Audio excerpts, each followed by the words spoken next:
Assalamualaikum warahmatullahi wabarakatuh. Waalaikumsalam warahmatullahi wabarakatuh. Pertama-tama mari kita panjatkan puji syukur kehadirat Allah Subhanahu wa taala.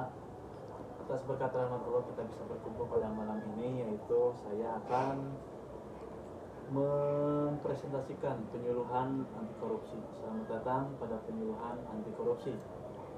Tujuan dari penyuluhan ini adalah untuk meningkatkan kesadaran dan pemahaman kita mengenai bahayanya korupsi, serta mendorong partisipasi aktif dalam pencegahan dan pemberantasannya. Korupsi adalah salah satu tantangan terbesar yang dihadapi banyak negara, termasuk Indonesia.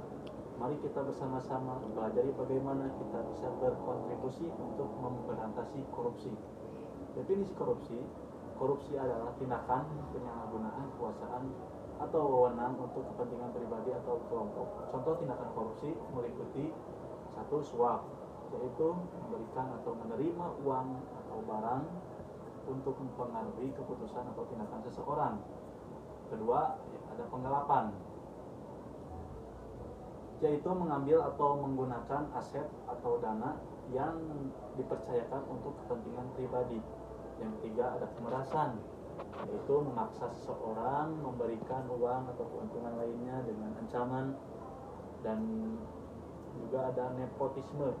Nepotisme yaitu memberikan keuntungan atau posisi kepada kerabat atau teman dekat tanpa memperhatikan kompetensi.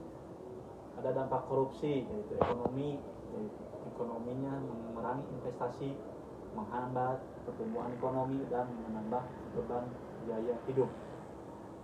Terus ada sosial, yaitu memperlebar kesenjangan sosial, menurunkan kualitas layanan publik dan menurunkan kepercayaan masyarakat terhadap pemerintah. Dan juga politik, yaitu politik merusak integrasi lembaga negara, melemahkan proses demokrasi dan meningkatkan ketidakstabilan politik. Penyebab dari korupsi yaitu kelemahan sistem hukum, yaitu penegakan hukum yang lemah dan hukuman yang tidak tegas bagi pelaku korupsi. Di sini ada kultur dan nilai sosial, yaitu adanya toleransi terhadap tindakan korupsi dalam masyarakat, kurangnya transparansi dan akuntabilitas. Adalah sistem yang tidak transparan memudahkan penyalahgunaan kekuasaan. Upaya pencegahan korupsi, pendidikan dan penyuluhan adalah meningkatkan kesadaran dan pemahaman masyarakat mengenai bahayanya korupsi dan pentingnya integritas. Dan ada juga dari korupsi yaitu transparansi dan akuntabilitas, yaitu mendorong keterbukaan dalam pengelolaan keuangan dan administrasi publik. Peran individu dalam pencegahan korupsi yaitu menjadi teladan, menunjukkan integritas dan kejujuran dalam kehidupan sehari-hari, menolak suap.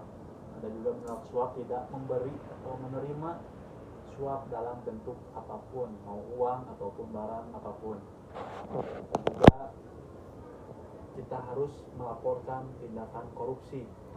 Dengan melaporkan tindakan korupsi yang diketahui kepada publik pihak berwenang. Dan juga ada mendukung reformasi, yaitu mendukung kebijakan dan program yang bertujuan untuk memberantas korupsi.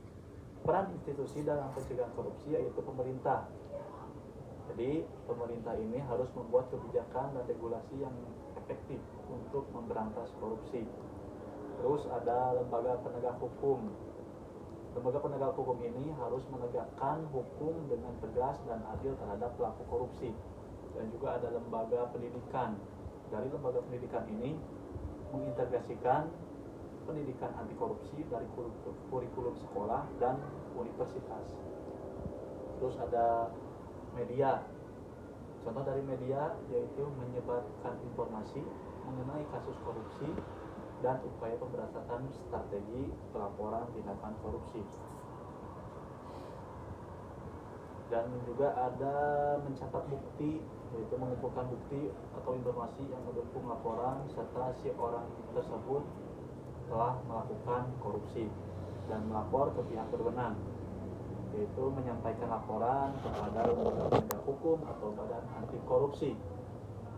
Dari kesimpulan yang saya bahas, jadi korupsi itu adalah masalah yang memerlukan upaya bersama untuk diberantas dengan meningkatkan kesadaran, memperkuat sistem hukum, dan mendorong partisipasi aktif masyarakat. Kita bisa menciptakan lingkungan yang bebas dari korupsi, dan yaitu mari kita bersama-sama berkomitmen untuk menjaga bagian dari solusi dalam memberantas korupsi di negara kita. Sekian pembahasan penyuluhan dari saya. Bila ada pertanyaan, mangga, ada yang mau bertanya? Saya, Pak. Pihak Sehan atau Ade? Ada Pak, Gimana pertanyaannya? bagaimana cara kita melibatkan masyarakat dalam upaya pemberantasan korupsi? Baik. Dari pertanyaan Ade akan saya jawab langsung saja. Jawabannya itu kita harus melibatkan masyarakat dalam upaya pemberantasan korupsi dapat dilakukan dengan meningkatkan kesadaran melalui kampanye publik, menyediakan mekanisme pelaporan yang mudah diakses, dan juga melibatkan masyarakat dalam pengawasan proyek publik, memberikan edukasi tentang pentingnya integritas, dan mendorong partisipasi aktif dalam proses pengambilan keputusan. Mengerti deh? Insya Allah. Baik. Dari saudara Sehan, ada yang mau bertanya? Saya mau bertanya, perkenalkan nama saya Muhammad Syah Budiansyah. Saya akan bertanya kepada Acep Solon Ma'mun. Ya. Apa sanksi yang biasanya diberikan kepada pelaku korupsi? Baik, akan saya jawab pertanyaan dari Kang Sehan. Jawabannya yaitu sanksi bagi pelaku korupsi dapat berupa hukuman penjara, denda, dan pemecatan dari jabatan, pembekuan aset, dan larangan untuk memegang jabatan di masa depan.